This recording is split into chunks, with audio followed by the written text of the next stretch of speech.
좀 흥미로운 소식이 하나 들어왔습니다. 조국 전 대표 이야기인데요. 서울대학교 교수직 해임 결정에 대한 소송을 갑자기 취하했다는 소식인데 이게 뭘 의미하는지 그 배경을 좀 같이 살펴보면 좋겠습니다. 관련 기사들을 좀 보면서 핵심 내용을 짚어볼게요. 이번 시간에는 이게 그냥 사건 나열이 아니라 이 결정이 왜 지금 나왔나, 뭘 시사하는지 여러분이 좀 명확히 이해하시는 걸 목표로 해보죠.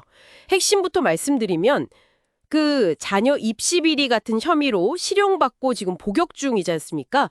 조국 전 대표가 서울대를 상대로 냈던 교수직 해임 취소 소송, 이걸 스스로 거둬들였다는 겁니다. 자, 그럼 이 결정까지 어떤 과정들이 있었는지 좀 더 들어가 볼까요? 네, 이걸 이해하려면 시간을 좀 거슬러 올라가야 하는데요. 조 전 대표가 2019년 12월에 기소가 됐어요. 여러 혐의로요. 그러자마자 서울대가 바로 지휘해제를 했습니다. 교수직에서. 그리고 1심에서 실형 선고가 나니까 그게 2023년 6월인데 그때는 아예 파면을 의결했어요. 파면이면 공무원이나 교원에게는 가장 무거운 징계죠. 그런데 조 전 대표가 여기에 불복을 한 겁니다. 교원 소청 심사라고 그걸 청구했죠. 이 위원회가 교원 징계에 대한 이의를 심사하는 곳인데 여기서 작년 3월에 결정을 내렸어요. 징계 수위를 파면보다는 한 단계 낮춰서 해임으로 변경한 겁니다. 아, 파면에서 해임으로요. 그래도 중징계이긴 하네요. 네, 그렇죠. 해임도 물론 중징계인데 파면보다는 가볍죠. 근데 조 전 대표는 이 해임 결정조차 받아들일 수 없다 이러면서 작년 4월에 행정소송을 낸 거고요. 바로 그 소송을 이번에 취하한 겁니다. 근데 첫 변론기일이 6월 26일로 잡혀 있었는데 정말 코앞에 두고 취하를 했네요. 조 전 대표 측 변호인 말을 보면 해임 처분 자체는 여전히 부당하다 이렇게 생각은 하는데 뭐랄까 어차피 돌아가지 않을 교수직에 연연하지 않겠다 이런 뜻을 밝히려고 취하한다 이렇게 설명을 했어요. 맞아요. 여기서 좀 생각해 볼 지점은 부당하다고는 계속 주장하면서도 법적 다툼은 멈췄다는 거죠. 그러니까 표면적인 이유 말고 다른 배경이 있지 않겠냐 이런 해석이 나올 수밖에 없어요. 그렇죠. 특히 작년 12월에 대법원에서 징역 2년형이 확정돼서 지금 서울구치소에 있잖아요.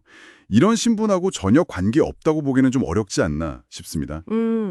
어쩌면 이게 단순히 교수직 포기 이걸 넘어서 뭐랄까 잠재적인 정치 복귀 같은 걸 염두에 둔 더 큰 그림의 일부 아니냐 이런 분석도 가능하고요.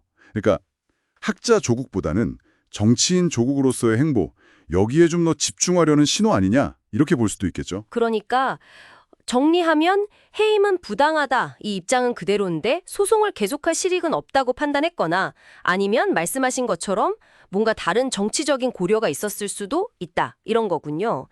단순히 교수직 미련 없다 이 말 그대로만 보기에는 시점이나 맥락이 좀 복잡해 보이긴 하네요. 그렇습니다. 네. 어쨌든 이 결정으로 인해서 그의 교수직 복직 이걸 둘러싼 법적 공방은 이제 공식적으로 마무리가 된 거죠.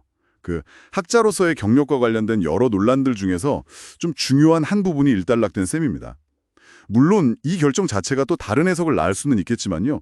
법적인 절차는 여기서 멈춘 거예요. 네, 상황에 전개하고 그 의미까지 잘 짚어주셨습니다. 결국 조국 전 대표는 서울대 교수직 이 문제에 대한 법적 다툼을 스스로 끝냈네요. 그렇다면 마지막으로 이런 질문을 좀 던져볼 수 있을 것 같아요. 교수직에 연연하지 않겠다는 그의 말이 그냥 현재 상황에 대한 현실적인 판단일까요? 아니면 혹시 복역 후에 학계가 아닌 다른 무대에서의 활동을 염두에 둔 어떤 포석일까요? 이 법적 다툼의 포기가 상징하는 진짜 의미는 뭘지 여러분도 한번 곱씹어 보시면 좋겠습니다.